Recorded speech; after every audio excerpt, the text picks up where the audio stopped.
Quick note, while editing this, I figured out that I cannot pronounce Dyan Cannon's name properly and keep calling her Diane, so instead I will be calling her the main character.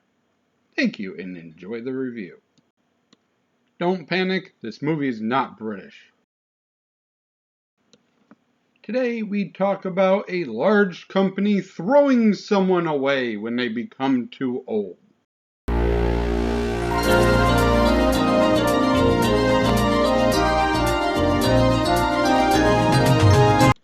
As I contemplate how I will get rid of the impending copyright strike from Disney on this video, let's contemplate the plot and try to figure out how exactly our main character goes from happily dancing around her kitchen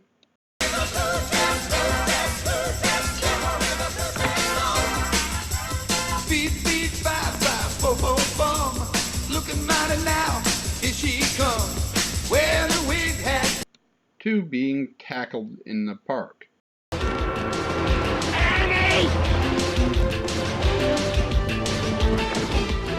of bad for somebody your age. Oh! Can a movie be considered a kids movie if there's hardly any kids in it? Let's find out with the Disney Sunday movie, Rock and Roll Mom.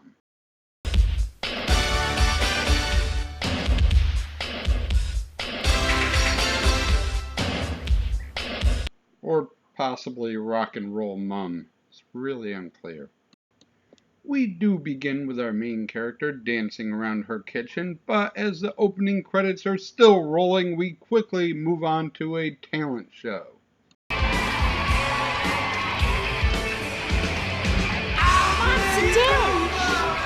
Mom, this is so embarrassing! Oh, if you're embarrassed now, just wait until they start singing, honey. Oh yeah, self-esteem. I know you got a husband, but you can't trust luck. What if he gets hit by a semi-truck? Oh yeah, you know what I mean. With their talent being undeniable, they are immediately hired to open for a rock band. Sure, Disney movie. Sure, whatever you say. It turns out, though, luckily for them, they secretly don't suck and only sing songs from the 40s. They're actually young and hip. Sure again. Whatever you say. My mind's made up and my heart is set on you.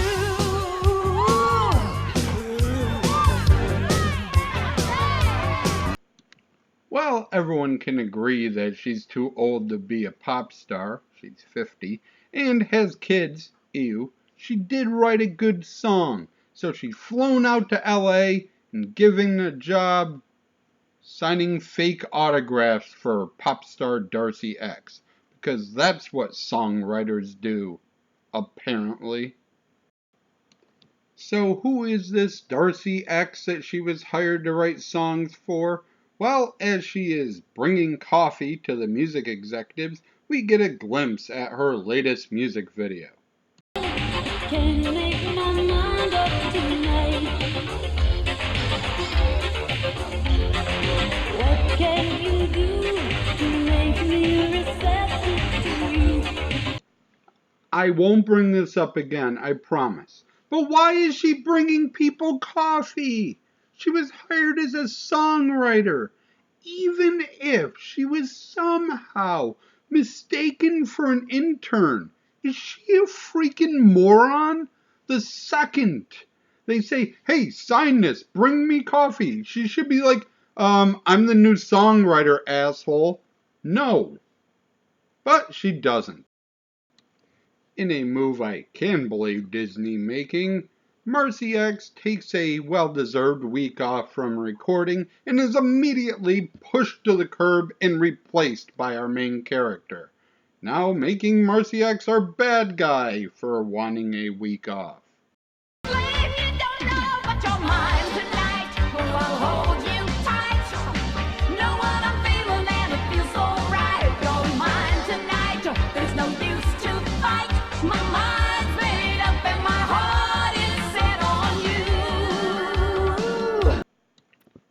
now they got the song recorded. What are they going to do? They can't have a 50-year-old single mom at 2 whose husband sadly died of off-screenitis be a pop star.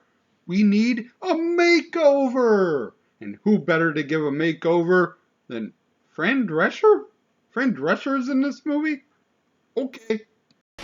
Oh, I think by the time we get through with her, we should knock a good 12, 13 years off of her. 13 years?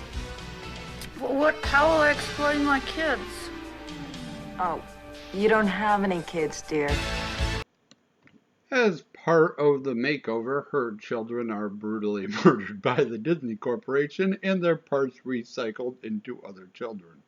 Okay, that part doesn't happen, but she is ordered to never speak to them again. Makeover completed and children murdered, she is rammed down America's throat and goes as viral as possible in 1988 as they unveil Mystery, or was it Miss Dairy? That's it. The stare? Stare. Ladies and gentlemen, Miss Dare, apparently.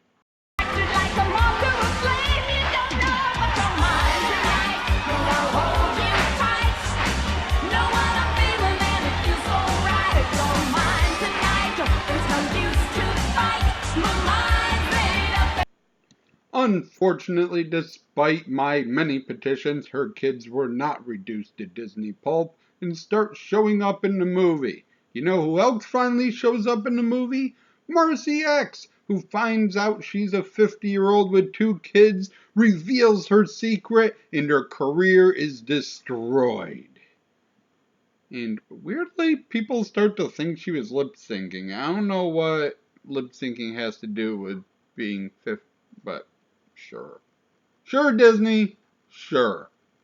But this leads us to a comeback montage.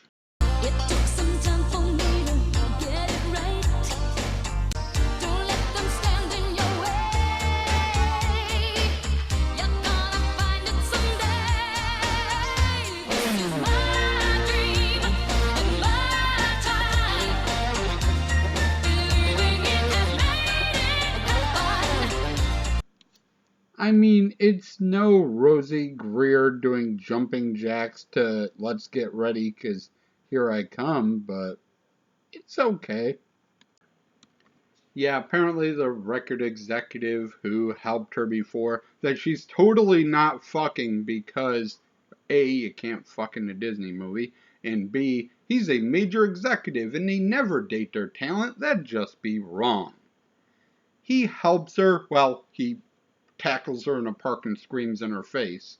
So, we get a montage and a big concert at the end where she uses her real name, which apparently has been Annie Hackett this entire movie. Better than Miss Dairy.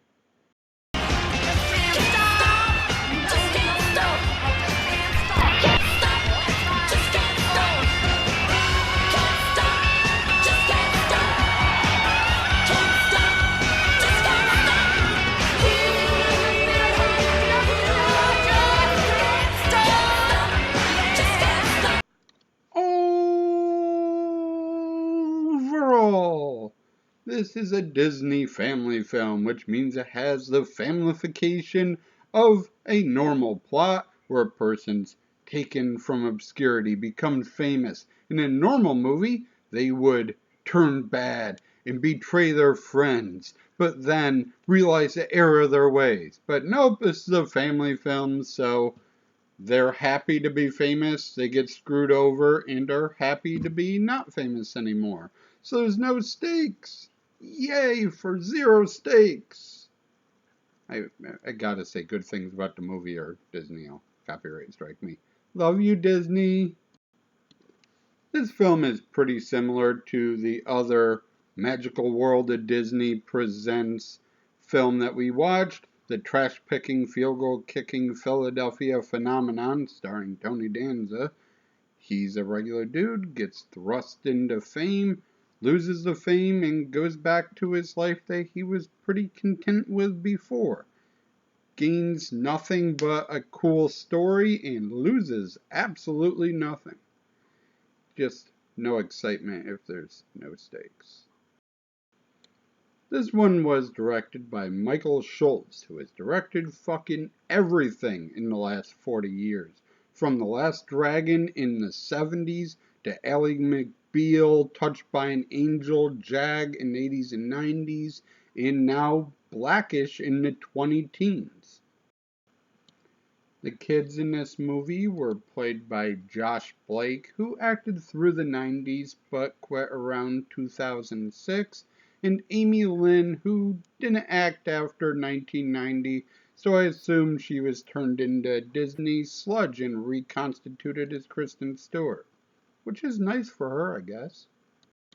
The only other people of note were the two women in her singing group, Thelma Hopkins, who people my age will best remember as Rachel on Family Matters, but was also one half of the singing group Dawn of Tony Orlando and Dawn.